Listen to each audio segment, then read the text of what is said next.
KPM. Hati-hati, Mas Wan. Ya.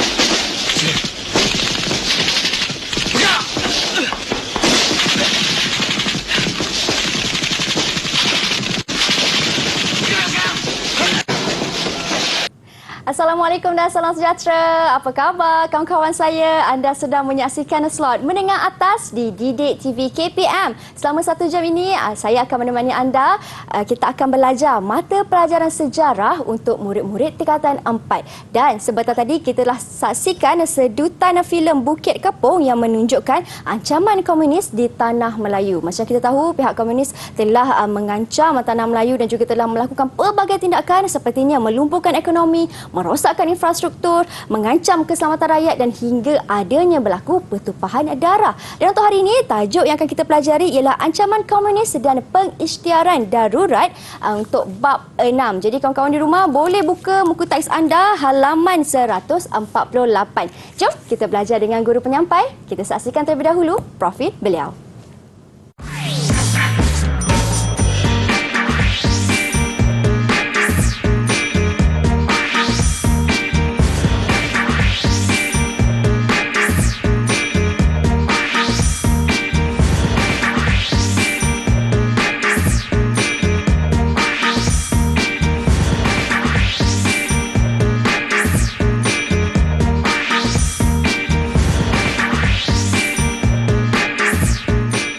Wow, dan hari ini kita bersama dengan seorang guru yang bukan calang-calang, cukup luas pengalamannya. Beliau merupakan Ketua Panitia Sejarah dari SMK Wangsa Melawati Kuala Lumpur, iaitu Cikgu Murina Mademulki. Assalamualaikum Cikgu. Waalaikumsalam warahmatullahi wabarakatuh. Sihat Cikgu? Alhamdulillah sihat. Wow, saya cukup suka pakaian Cikgu pada hari ini. Terima kasih. Nanti saya tanya Cikgu, pakaian Cikgu ini melambangkan apa? Kerana saya juga ingin memperkenalkan Cikgu Juru Bahasa Isyarat yang bersama dengan kita di studio pada hari ini, iaitu Cikgu Suhana Fazil dari Sekolah Menengah Pendidikan Khas Vocational Kuantan Pahang. Assalamualaikum Cikgu Suhana.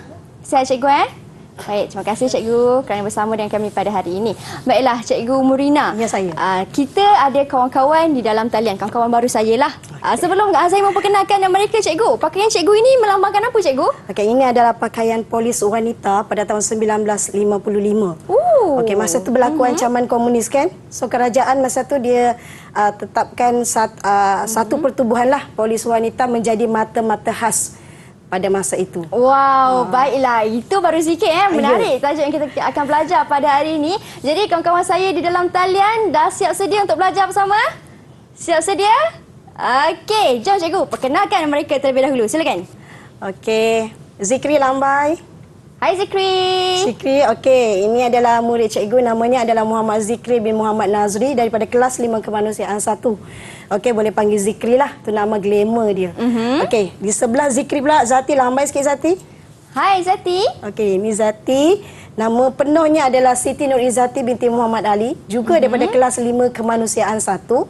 Okey, bawah Zati, Gilang. Lambai Gilang. Hai Gilang. Okey, nama penuh dia special sikit nama dia. Okey, namanya adalah Akmal Daniel Gilang Ramadan bin Muhammad Dardiri. Wow. Nama dia panjang sikit. Unik namanya Betul. Sangat cantik baik Cikgu. Yes, dia daripada kelas 5 akaun, ni bakat accountant dan akhir sekali adalah Yusliana Kesuma binti Yuzailan daripada kelas 4 sains. Yus, lambai Yus. Hai Yus. Wow, baiklah salam perkenalan Mira ucapkan kepada semua kawan-kawan Mira. Baik Cikgu, jom kita teruskan kelas kita pada hari ini. Baiklah, saya ambil alih Mira ya. Silakan Cikgu. Baiklah murid-murid sekalian, sama ada murid-murid yang berada di luar sana dan murid-murid cikgu yang berada di talian sekarang. Okey, tajuk kita hari ini adalah 6.2 ancaman komunis di negara kita. Okey, sebelum ni kita dah belajar dia komunis datang dari mana, itu kita dah belajar sebelum ini. So tajuk ini adalah ancaman komunis di negara kita. Ancam itu maksudnya mestilah berkaitan dengan perkara-perkara yang negatif lah, apa yang telah mereka lakukan. Mari kita tengok.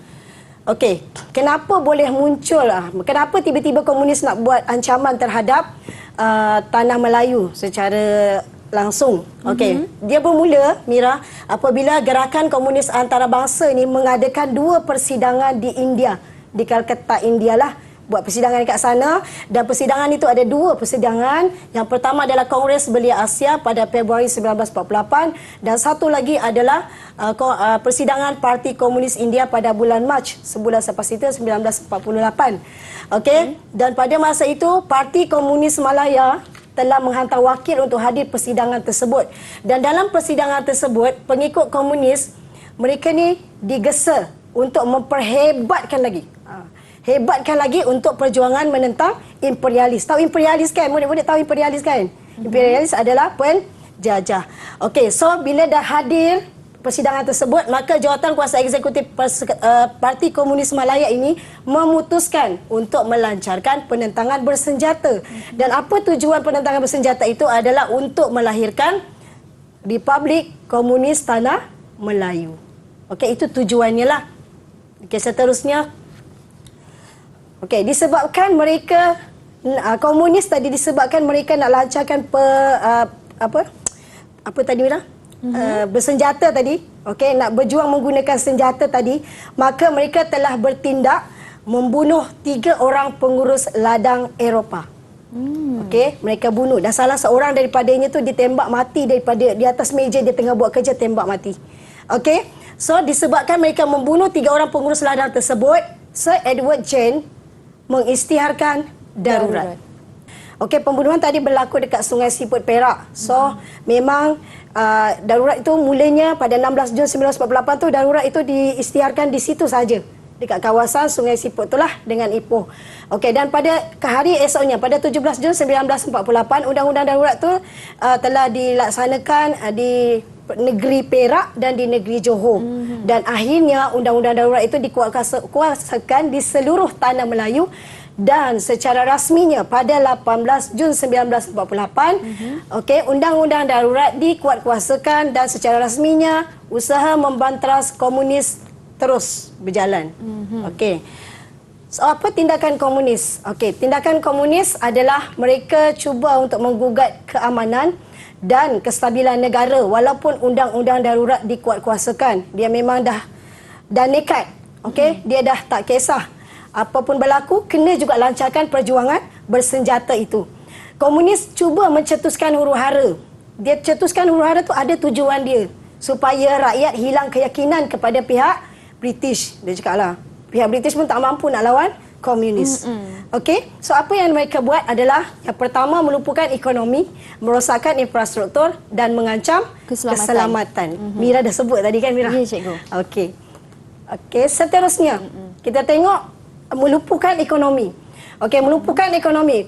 Komunis, perkara pertama yang dia sasarkan adalah lombong biji timah dan juga ladang getah. Mesti 2 ni. Sebab ekonomi. Masa itu tanah Melayu sangat bergantung kepada biji timah dan getah. Betul. Okey, so bila dia serang kawasan-kawasan ni, pokok-pokok getah tu dia takik, dia rosakkan. Okey, menyebabkan memang ekonomi British itu menjadi lumpuh. So, bergantung pada 2 benda ini. Okey, seterusnya apa lagi mereka buat? Merosakkan pokok getah, membakar kilang estet, membakar rumah-rumah kedai, membakar rumah kongsi dan ada ketikanya mereka membunuh pekerja ladang dan pekerja lombong. Dia sampai tahap membunuh. Okey, kesannya pekerja lombong, pekerja ladang getah mereka menderita. So, itu adalah punca ataupun punca mata pencarian mereka lah. Tak boleh nak buat apa, takut kehilangan nyawa. Okey, seterusnya komunis bertindak merosakkan infrastruktur. Okey, komunis mereka mensabotaj kemudahan awam, terutamanya sistem perhubungan dan pengangkutan, jalan raya. Okey, sistem perhubungan dan pengangkutan yang mana mereka telah mengebom, okey, telah merosak dan mengalihkan landasan kereta api. Okey, cikgu tak adalah gambarnya, tak ada dalam sini. Tapi dia memang banyak dekat internet, dekat buku teks pun ada Mira. Betul. Kereta api dia terbalik. Ya, okay. Betul. Kalau di halaman 148 ni cikgu ada. Betul, ada gambar dia kan? Ada gambarnya. Yes. Silakan cikgu. Betul, gambar tu. Okey, seterusnya kenderaan mereka menyerang pekerja awam yang membaiki infrastruktur. Tadi kemudahan infrastruktur tidak dirosakkan kan? So mestilah kerajaan akan hantar pekerja untuk baiki. Tapi mereka tak sempat baiki, dah kena serang. Okey, mereka juga membakar dan menembak kereta-kereta yang sedang melalui jalan raya. Tu ada simbol lah dekat situ kan, kereta macam tu kan. Dan juga mensabotaj kemudahan telefon, telegraf dan juga merosakkan paip air. Okey. Seterusnya adalah mengancam keselamatan rakyat. Okey. Komunis ugut, sabotaj, seram, menganiaya. Macam rap pula cikgu. Okey, culik, bakar, buat semua tu untuk membunuh penduduk yang enggan bekerja sama. Contohnya ya, komunis lempar bom tangan, dia lempar dekat Kampar Perak sana sehingga menyebabkan 4 orang mati dan 46 orang cedera. Okey, dan tindakan itu menyebabkan kesengsaraan dan penderitaan dalam kalangan rakyat. Akhir sekali adalah mengancam pasukan keselamatan. Komunis menyerang balai polis bertujuan untuk mencetuskan huru-hara dan menunjukkan ketidakupayaan kerajaan untuk melindungi keselamatan penduduk. Dia sampai tengok yang terkorban lebih kurang 513, tentera 519 yang bilangan yang terkorban. Ramai tu cikgu? Ramai. 1,000 lebih ni kalau kita campur-campur 1,000 Betul, lebih. cikgu. Okey. Silakan cikgu. Okey. Sekarang kita sampai kepada soalan pengukuhan lah. Okey. Soalan ni cikgu buka pada anak-anak murid cikgu ya. Okey. Soalan ini berbunyi seperti ini dengan soalannya. Okey. Antara berikut, yang manakah tindakan komunis di negara kita? Okey. 1. Melumpuhkan ekonomi. Sabar dulu, sabar. Tak habis baca soalan lagi semua soalan dah tak baca jawab, lagi. Ya. Mereka Sabar. teruja cikgu nak jawab. Mereka faham maksudnya. Tak apa cikgu, silakan. Okey, senanglah soalan ni kiranya. Okey, melumpuhkan ekonomi, merosakkan infrastruktur, melicinkan pentadbiran dan memajukan pendidikan. Apa jawapan dia? Okey, silakan. Siapa nak cuba? Boleh buka mic. Zikri lah, Zikri. Silakan Zikri. Okey. Jawapan dia, saya pilih 1 dan 2. Apa tu? Melumpuhkan ekonomi dan merosakkan infrastruktur. Kenapa? Boleh tahu jawapannya tu? Melumpuhkan ekonomi seperti ladang getah dan lombong menjadi sasaran utama untuk British, untuk melemahkan British. Yang kedua, merosakkan infrastruktur seperti kegunaan awam dan jalan raya, landasan kereta api dibom. Kita tengok jawapan dia. Betul tak? Kita tengok jawapan dia. Betul. Betul. Wow. Tahniah Zikri. Baik cikgu. Berapa ganjaran untuk Zikri cikgu? Kita bagi dia 2 bintang. Baiklah, 2 bintang untuk Zikri. Tahniah Zikri. Tapi yang kawan-kawan lain jangan risau. Kita akan ada lagi sesi pengukuhan. Tetapi kita akan berhenti berehat seketika cikgu. Okey, kita boleh. akan kembali selepas ini hanya di Menengah Atas Didik TV KPM.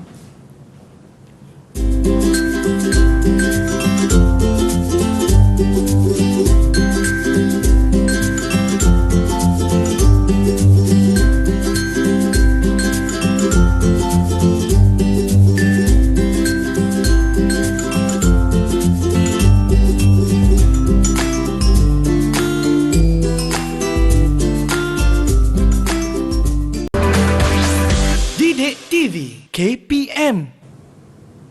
Baiklah, ancaman komunis dan pengisytiharan darurat. Ancaman ini berlaku pada sekitar tahun 1948 dan berlaku dalam satu tempoh masa yang agak lama, lebih satu dekad, iaitu 12 tahun. Dan sekarang ini, saya dan juga murid-murid di rumah di dalam talian ingin bertanya kepada Cikgu Murina pula bagaimana usaha dalam menangani ancaman komunis ni cikgu? Okey, kejap lagi saya boleh explain Boleh terangkan? cikgu. Sekarang boleh cikgu. Okey. Silakan cikgu. Okey, saya jelaskan sekarang. Okey. Tajuknya adalah 6.3 iaitu usaha menangani ancaman komunis. Okey, ada 9 usaha sebenarnya. Ada 9 usaha iaitu ini tak payah sebutlah. Kejap lagi nanti saya akan sebut satu persatu. Okey. Next. Okey, usaha yang pertama adalah menguatkuasakan undang-undang darurat. Okey, kuatkuasakan undang-undang darurat. Dalam undang-undang darurat itu ada 6. Okey, ada 6 pelaksanaan dia. Yang pertama, nampak tangan tu? Nampak tangan Yus? Nampak tangan Yus ya? Okey, itu bermaksud akan undang-undang tersebut pihak kerajaan akan menahan sesiapa sahaja yang disyaki bersubahat dengan komunis. Okey, yang kedua, hukuman berat yang membantu komunis. Bagi mereka yang bantu komunis akan dikenakan hukuman berat. Yang ketiga, mengetatkan undang-undang senjata api. Contohnya ya, Okey, kepada sesiapa yang didapati membawa senjata api dan juga bom tangan, mereka akan dikenakan hukuman mati, Mira. Dia sampai tahap macam tu sekali. Baik. Okey, seterusnya masih lagi di bawah undang-undang darurat. Okey. Yang pertama, yang keempat adalah mereka pihak kerajaan akan menggeledah kediaman dan memindahkan penduduk di kampung yang barulah. Baik. Memindahkan penduduk dan perintah berkurung dia ditetapkan pada masa ini. Okey, seterusnya mengharamkan Parti Komunis Malaya dan parti radikal seperti AWAS. Kalau dalam buku dia ada banyak lagi, Mira. Saya ambil satu ni sajalah. AWAS, Angkatan Wanita Sedar. Dan akhir sekali menangkap pemimpin gerakan radikal seperti Ahmad Boes Tamam. Itu adalah 6 penguatkuasaan undang-undang darurat. Okay, seterusnya, yang kedua adalah memperkasakan pasukan keselamatan.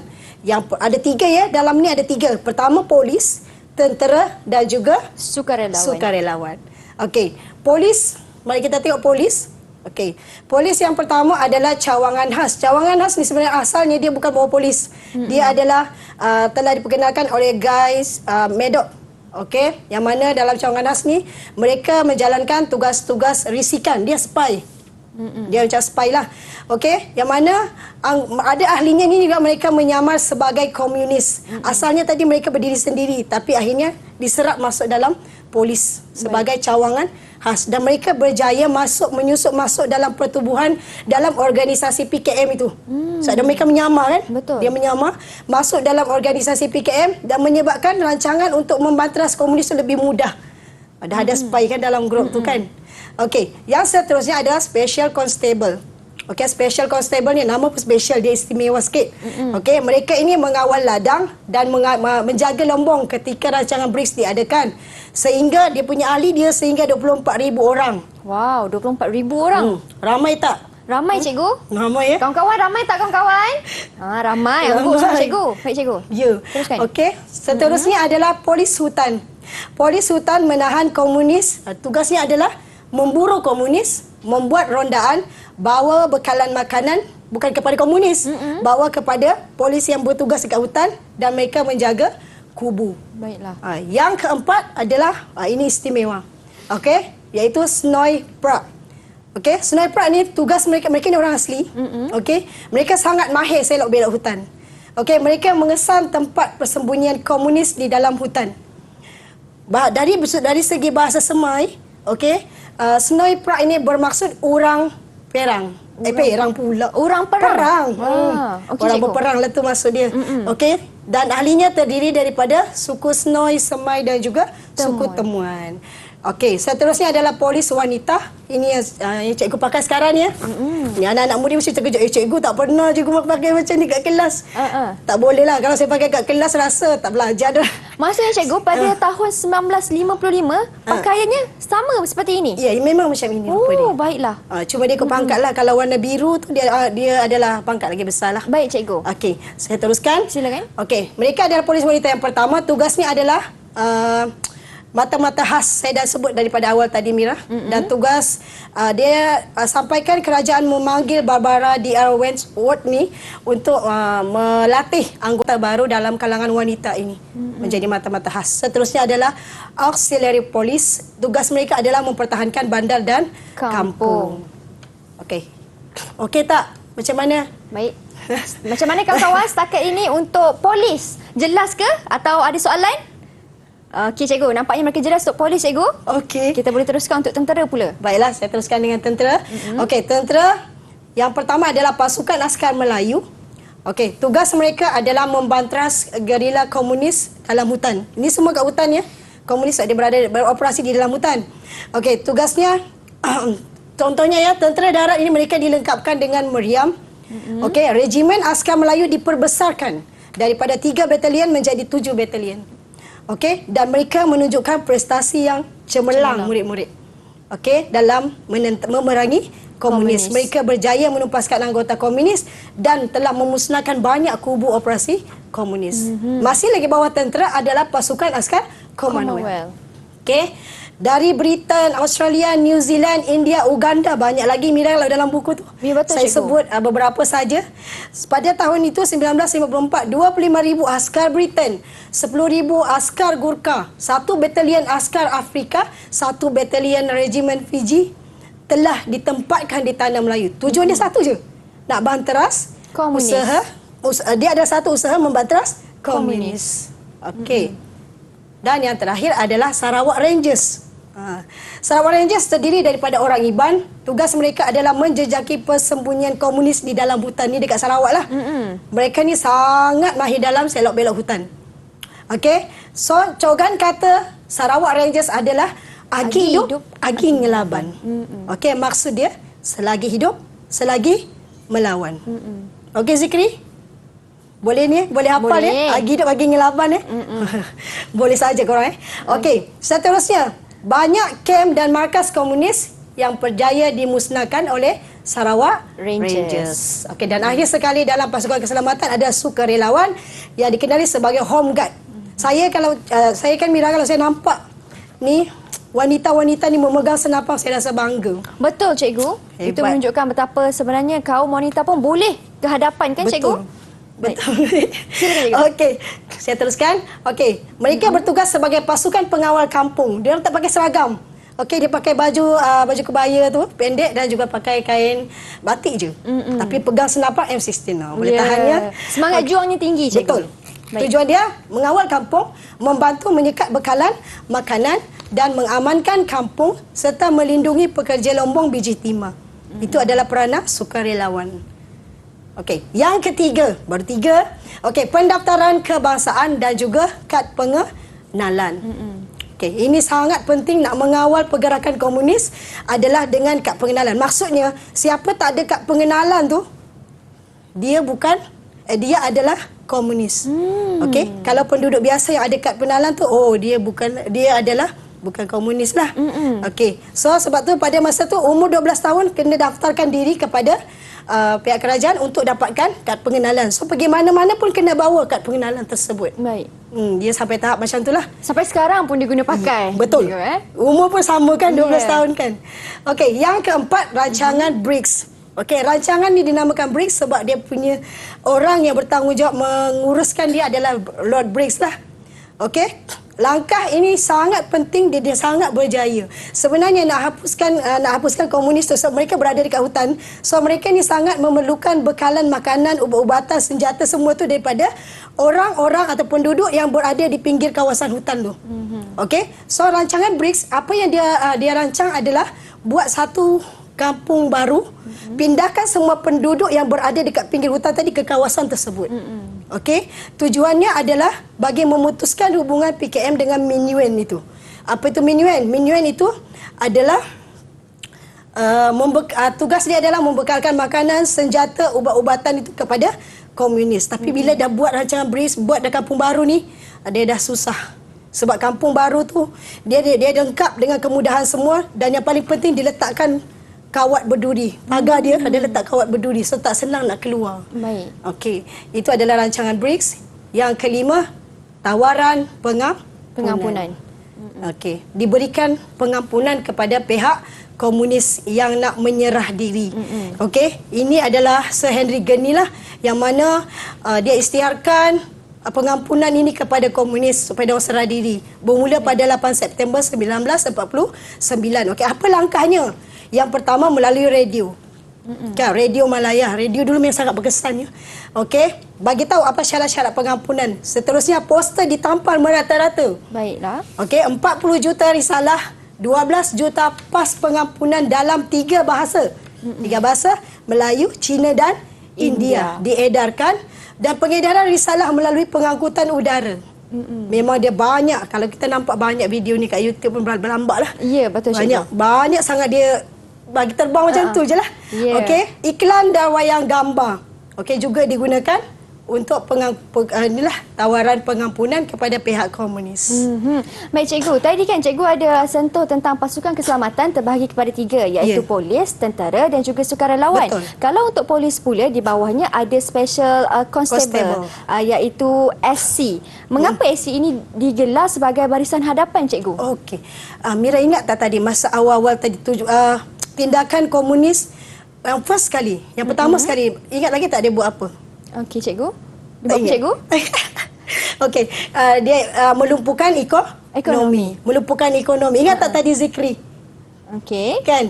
Melumpuhkan ekonomi. Okey, melumpuhkan ekonomi di situ benda pertama yang komunis buat adalah mensasarkan ladang, getah dan biji timah. So special constable diorang bertugas dekat situ. Mereka bertugas dekat kawasan itu. Sebab itu dia dipanggil barisan hadapan. Diorang lah yang akan menghadap. Komunis kan serang serang Lombong dulu kan. So diorang yang akan menghadapnya. Oh, macam tu. Ya, gitu. Okey, itu soalan saya. Kawan-kawan ada soalan tak setakat ini? Okey, tak ada soalan. Kalau tak ada soalan, saya baru nak tanya lagi satu soalan. Tapi tak apa cikgu. Kita berhenti berehat seketika. Kita akan sambung sampai sini pembelajaran kita. Sangat menarik topik ni cikgu kerana kita mengimbau masa lampau kan. Jadi kawan-kawan jangan ke mana-mana tahu. Teruskan menimba ilmu bersama dengan kami di Menengah Atas Didik TV KPM.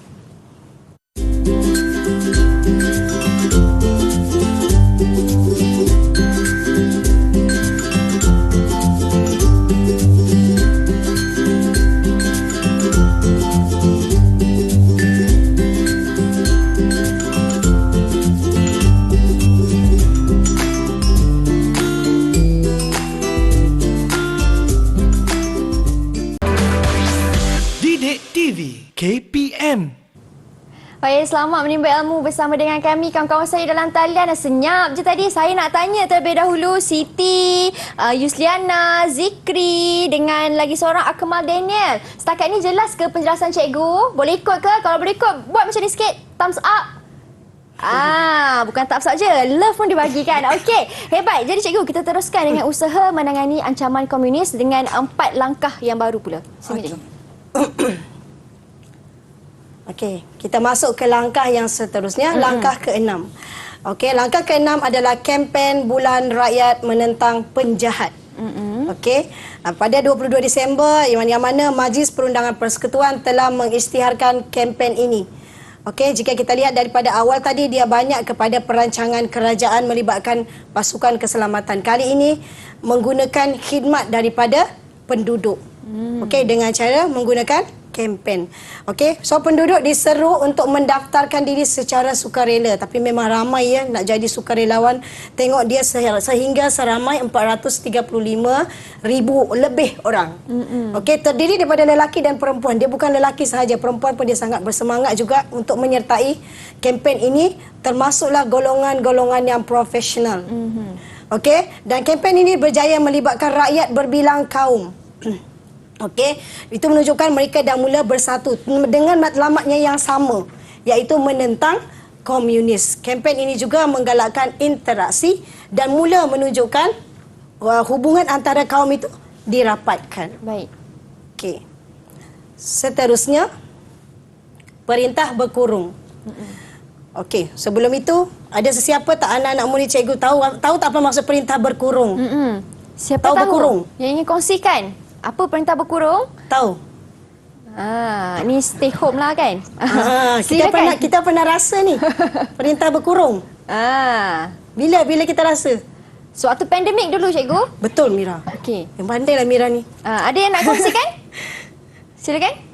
Mereka simpan jawapan terlebih dahulu cikgu. Silakan cikgu. Okey, saya teruskan.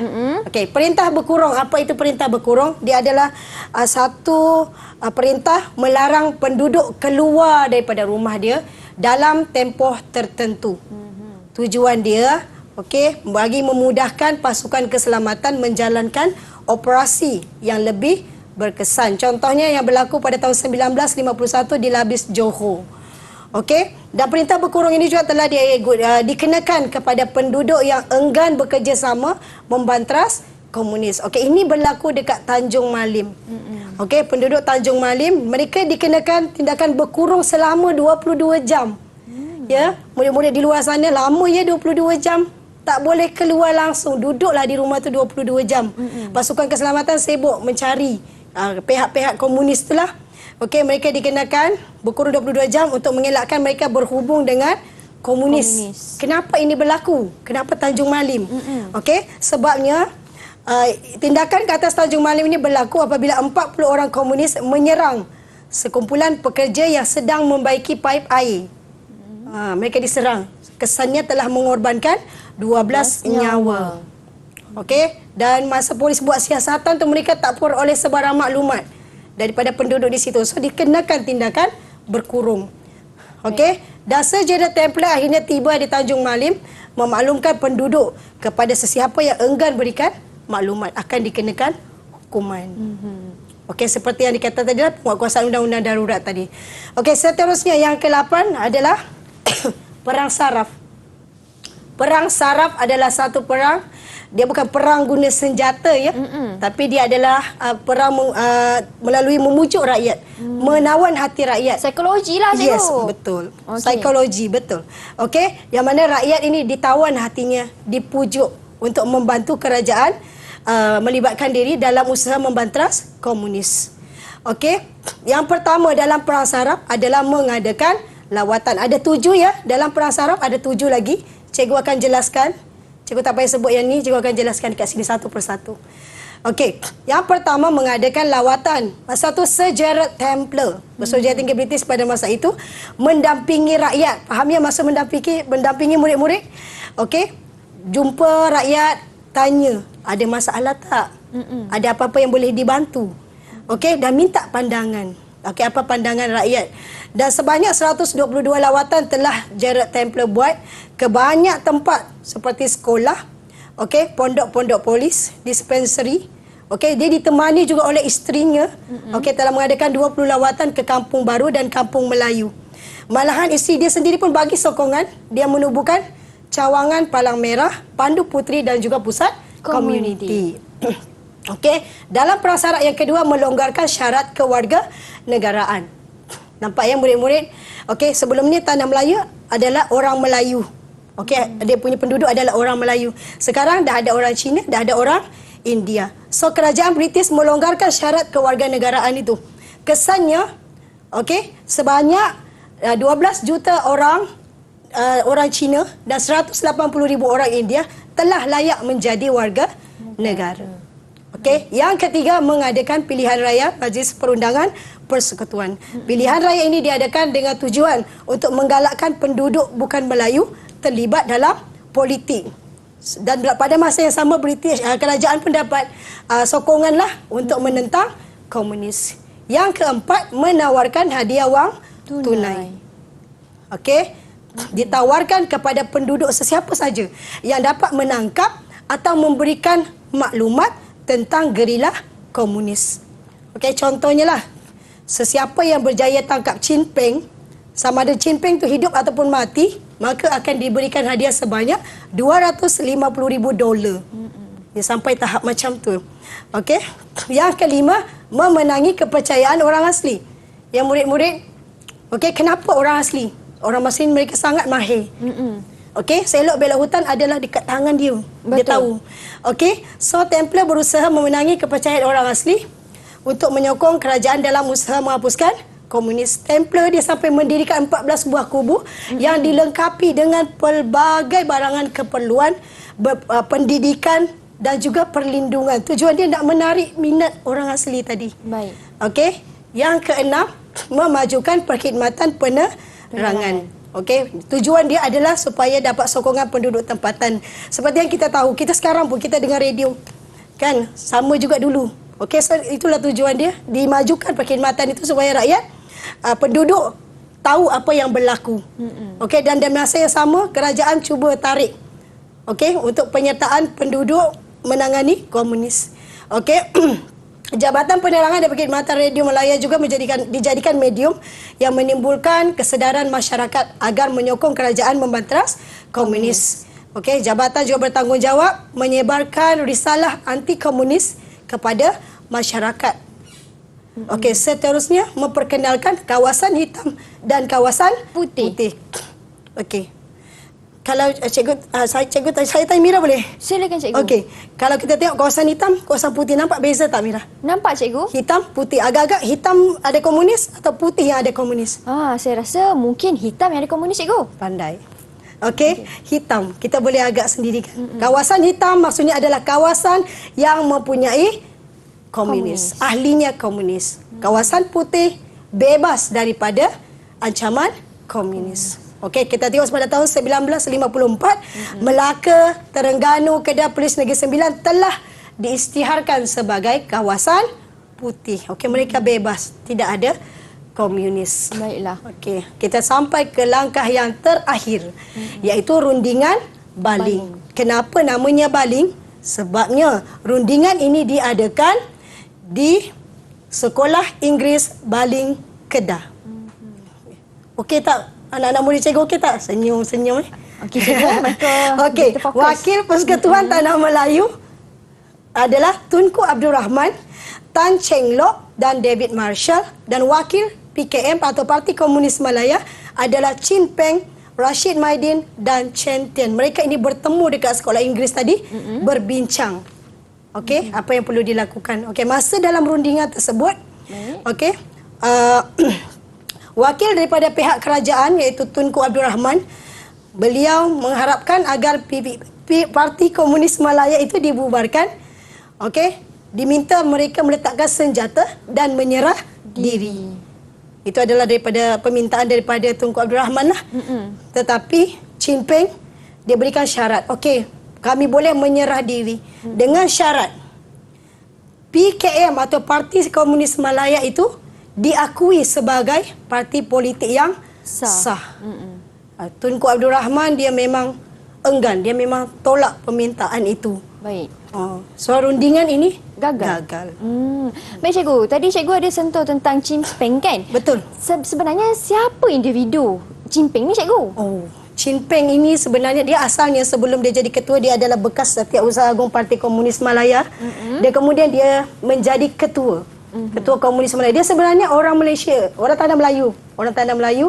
Tetapi dia dah meninggal hari itu. Dia bukan meninggal dekat sinilah. Dia meninggal dekat Bangkok. Baik. Dekat Thailand. Dan kenapa Tengku Abdul Rahman menolak syarat daripada Chin Peng untuk menjadikan PKM sebuah parti politik yang sah cikgu? Okey, seperti yang kita tahu tadi, PKM, ingat tak? Murid-murid cikgu ingat tak PKM buat apa tadi? Ingat kawan-kawan? PKM buat apa Menumbuhkan tadi? ekonomi.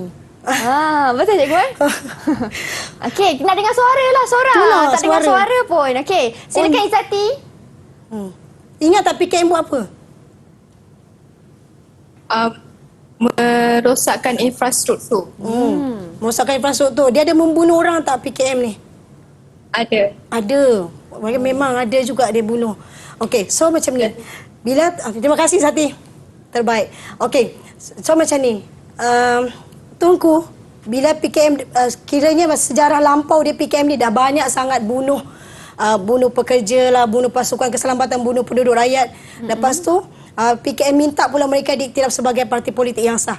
Ini bermaksud kalau PKM itu diiktiraf sebagai parti politik yang sah, kena lupakan pula peristiwa yang berlaku yang lama yang melibatkan pembunuhan itu tak boleh. Baik cikgu. Okey, lagi satu lagi, komunis itu sendiri tindakan dia menggunakan kekerasan. Baiklah cikgu.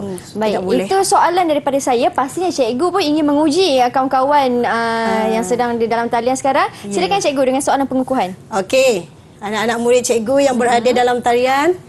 Okey, soalannya adalah nyatakan 3. Tadi ada 9 tau. Nyatakan 3 saja. Usaha British menghapuskan komunis. Kita tengok perkataan nyatakan ya. Perlu hurai tak? Tak perlu hurai ya? Okey, siapa nak jawab soalan ni? Siapa ingin cuba? Gilang. Silakan Gilang. Gilang laju angkat tadi cikgu. Oh, Gilang Apa Gilang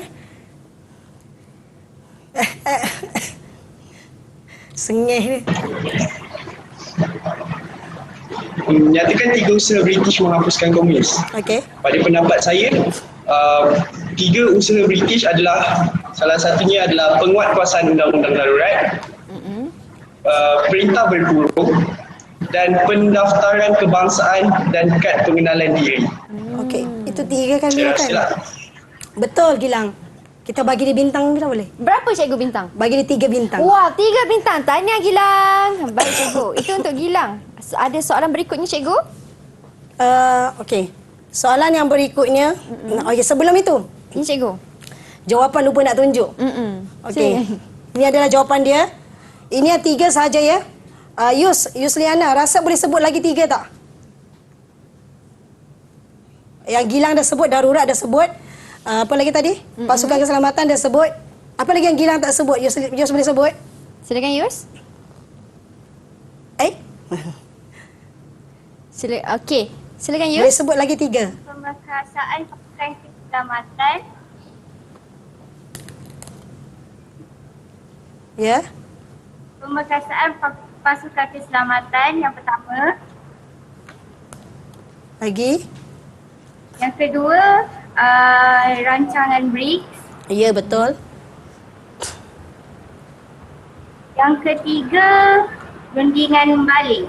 Rundingan baling. Betul Mira. Kita Betul. bagi 3 bintang juga dekat Mira, dekat Yusliana. Wah, tahniah Yusliana. 3 bintang. Bagus. Baik cikgu. Silakan cikgu. Okey, soalan seterusnya. Okey, soalan yang ketiga. Jelaskan usaha British dalam menghapuskan komunis. Markahnya ada 4. Okey, soalan tu kata kunci dia apa? Jelaskan. Jelaskan. Gilang bukan main lagi, dia angkat dua-dua Mira. Dia nak jawab dah ni. Okey, Gilang. Semangat Gilang.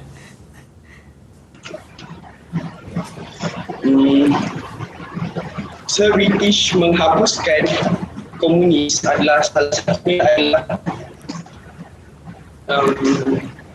mengharapkan Parti Komunis Malaya dan parti yang berfahaman radikal. Sebagai contoh, membesarkan pasukan keselamatan. Selain itu, membesarkan pasukan keselamatan. Seperti contoh, British membawa masuk askar di negara Commonwealth seperti Australia, Afrika dan Fuji. Okey, bagus Gilang. Jawapan Gilang tu dah dapat 4 markah Mira. Okey, setiap fakta dia ada satu huraian. Fakta, satu huraian. Okey, cikgu bagi contoh cara menjawab ya. Boleh cikgu. Berapa bintang terlebih dahulu untuk Gilang cikgu? Gilang lagi. Tambah tadi 4 markah kan, kita tambah 4 lagi. 4 untuk Gilang. Banyak je bintang dia. Ya. Baik, tak apa cikgu. Lepas ni kita tanya Izati pula. Oh, ya, okey. Silakan cikgu dengan penangan cikgu. Okey. Okey, tadi ada 9 usaha kan murid-murid kan? Murid-murid dekat luar sana pun ada 9 usaha tapi soalan tu nampak markah. Okey, bila kata kuncinya jelaskan, maksudnya kita kena huraikan setiap daripada usaha tersebut. Okey, ini adalah contoh jawapan. Antara usaha British adalah dengan menguatkuasakan undang-undang. Okey, menguatkuasakan undang-undang ni sebenarnya dia dah ada dapat 1 markah. Okey, seterusnya di bawah undang-undang darurat ini adalah huraian kepada penguatkuasaan tadi. Okey, iaitu yang membantu komunis akan dikenakan hukuman yang berat. Okey, ini adalah seterusnya kalau yang ni dia tak sama macam Gilang tau. Gilang tadi dia bagi 1 fakta, 2 fakta, 2 huraian. Kalau yang contoh jawapan ini dia ada 1 sahaja usaha tapi dia huraikan sampai dapat 4 markah. Okay, Dua-duanya boleh diterima cikgu Boleh. Okey. Boleh diterima.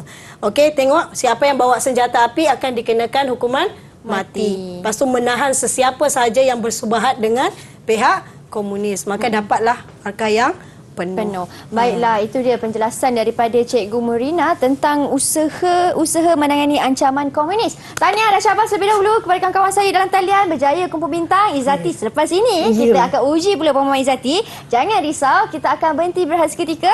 Atau cikgu ada lagi sedikit penambahan? Setakat ini selesai. Okey, kembali selepas ini, jangan ke mana-mana.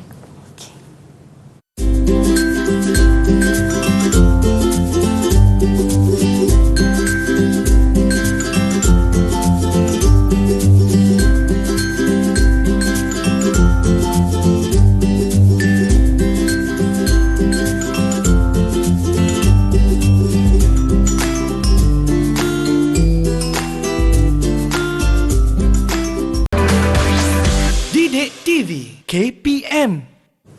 Baik, kita telah pelajari tentang ancaman komunis di negara kita dan kita pun telah mengetahui usaha-usaha yang telah dijalankan untuk menangani ancaman komunis. Dan sekarang di segmen ini kita nak tanya pula cikgu bagaimana apakah kesan yang telah ditinggalkan oleh pihak komunis pada zaman darurat terhadap negara kita, cikgu. Okey, saya teruskanlah Mira Silakan, kepada cikgu. tajuk yang seterusnya. Okey. Okey, tajuk yang terakhir ni ada kaitanlah dengan soalan Mira tadi, iaitu kesan zaman darurat terhadap negara kita. Okey, murid-murid, zaman darurat ini dia terbahagi kepada dua aspek, dua kesan terbahagi kepada dua aspek lah. Satu aspek politik, satu lagi adalah aspek sosio-ekonomi. Kita semua dah merasa hidup dalam pandemik masa hari itu kan. Perintah berkurung itu lebih kuranglah seperti darurat. Okey, kita tengok aspek politik. Dari aspek politik, ada peningkatan jumlah warga negara. Tadi cikgu dah jelaskan. Okey, 12 juta orang Cina, 12 juta orang Cina dan 180,000 orang India telah menjadi warga negara. Itu menunjukkan pengorbanan orang Melayu untuk tujuan perpaduan. Yang kedua, penubuhan MCA atau Malayan Chinese Association. Okey, Tan Cheng Lock telah menubuhkan MCA dengan tujuan menawan hati orang Cina. Bila MCA itu ditubuhkan, itu bermaksud British beranggapan, oh rupa-rupanya tak semua pun orang Cina tu terlibat dalam komunis. Ada juga yang tak suka komunis. Okey. Yang ketiga, mempercepatkan kemerdekaan. Maka ditubuhkan CLC. Okey, ataupun Jawatan Kuasa Hubungan Antara Kaum untuk meningkatkan kesedaran politik kaum melalui penubuhan parti perikatan. Parti perikatan UMNO, MCA, MIC.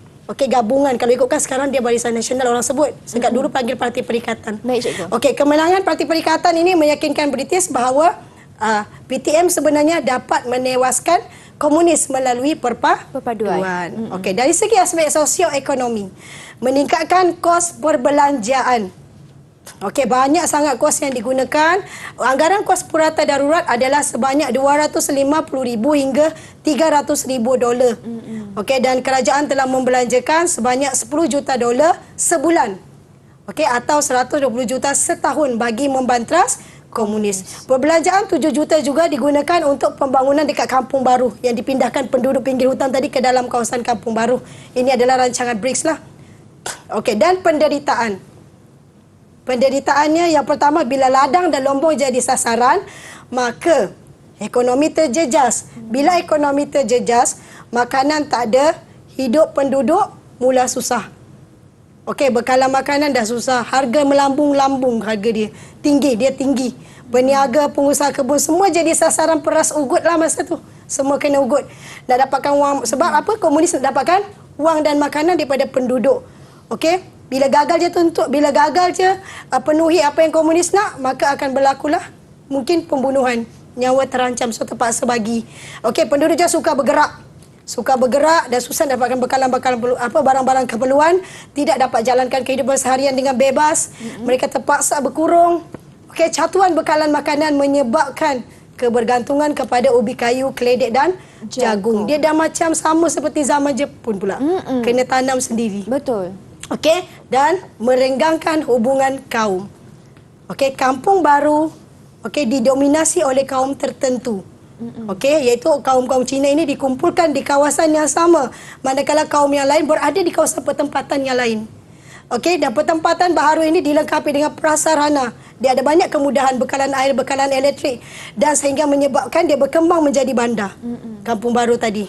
Okey, dan orang Melayu tertinggal dekat kampung serba kekurangan. Dan kawalan ketat pasukan keselamatan dekat Kampung Baru tu menyebabkan tidak wujud interaksi.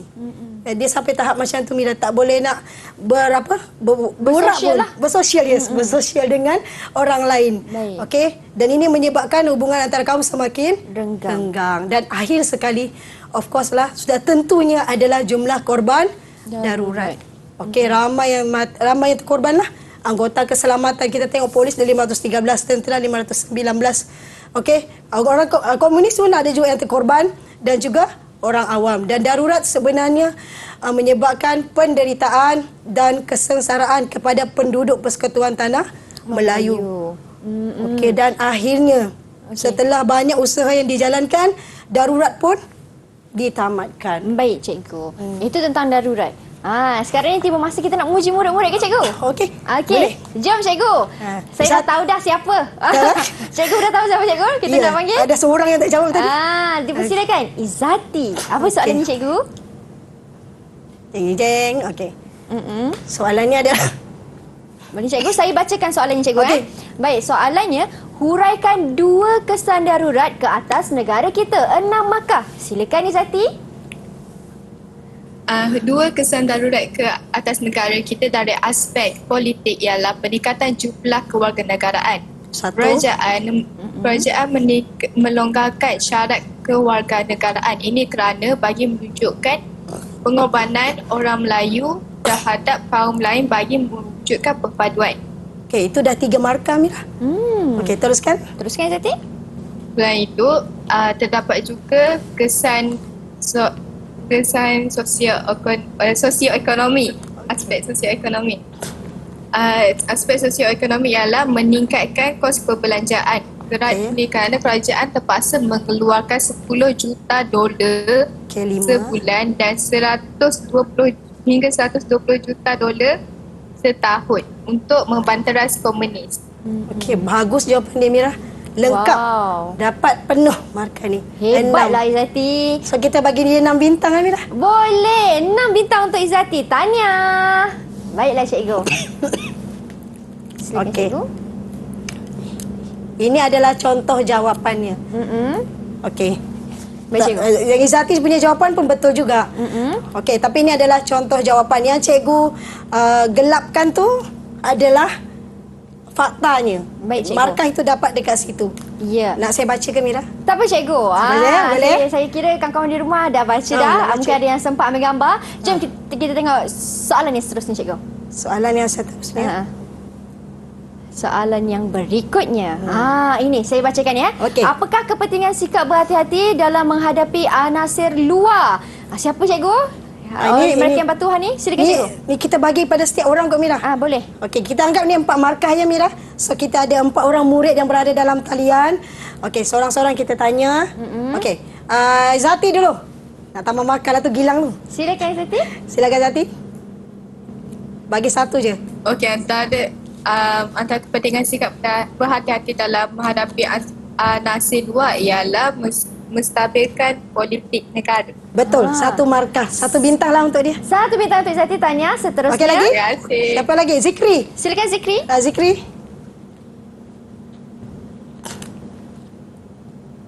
Mike Zikri, jangan Mike, lupa. Okey. Keamanan negara terjamin. Keamanan negara terjamin. Okey, keamanan negara terjamin. Diterima Mira. Tahniah. So, 1 markah bagus Zikri. 1 untuk Zikri. Seterusnya Okey. cikgu. Siapa lagi? Gilang. 2 orang lagi. Okey, Gilang. Silakan Gilang. Bagi pendapat saya pula, perpaduan rakyat di negara dapat dikekalkan. Perpaduan rakyat dapat dikekalkan. Betul? Itu adalah satu kepentingan juga. Baiklah, So, kita tahniah. bagi markah untuk Gilang. Gilang dan Okey. seorang lagi Yusliana. Silakan. Oh. Okey. Silakan Yus. Ada Mike. Negara terjamin. Negara keselamatan negara terjamin cikgu. Okey, keselamatan negara Terjamin. Betul, Bagus, cikgu? betul. Wow, tahniah Yusliana. Okey, Baik semua cikgu. jawapan itu betul sebenarnya. Baiklah, memandangkan kita dah sampai ke penghujung kelas kita cikgu, sedikit rumusan ringkas daripada cikgu tentang apa yang kita belajar pada hari ini. Okey, baiklah murid-murid yang berada dalam talian, murid-murid yang berada di luar sekarang berada di rumah. Okey, kita dah belajar mengenai ancaman komunis. Okey, apa yang mereka telah lakukan dekat penduduk, dekat pasukan keselamatan. Kita dah belajar. Kita belajar juga apa usaha-usaha yang telah dijalankan. Ada 9 usaha tadi dan ada huraian bagi setiap usaha tersebut. Baik. Usaha tersebut memang ada menunjukkan kejayaan bagi setiapnya, kecuali rundingan baling tadilah. Ya, cikgu. Dia tak berjaya. Okey, dan akhir sekali kita belajar mengenai kesan zaman darurat yang terbahagi kepada 2 aspek, iaitu politik dan sosioekonomi. Baik cikgu. Dan bagaimana pentaksiran ataupun prestasi keseluruhan murid pada hari ini cikgu? Oh, pada saya mereka sangat bagus dan mereka kerjasama. Okey, jawapan dia pun betul. Wah, tahniah kawan-kawan. Hebat semuanya. Dan cikgu, kalau mereka di rumah ingin mendapatkan pengukuhan, di mana mereka boleh layarinya? Okey, untuk murid-murid yang berada di rumah, kalau nak sekiranya nak buat nak uji diri, uji minda semua masing-masing mengenai tajuk ini, bolehlah layari portal D5 KPM. Ada banyak sangat soalan kuis-kuis di situ. Baiklah, terima kasih banyak Cikgu Murina atas kesudian berkongsi ilmu pada kami pada hari ini. Terima kasih Cikgu Jurubahasa Isyarat dan semua murid-murid yang sedang menonton. Diharapkan memberi manfaat kepada semua. Ingat, mereka yang melupai sejarah pasti akan mengulanginya. Saya Syamila Nazir, teruskan setia menimba ilmu di slot menengah atas di TV KPM. Assalamualaikum dan salam sejahtera. Salam.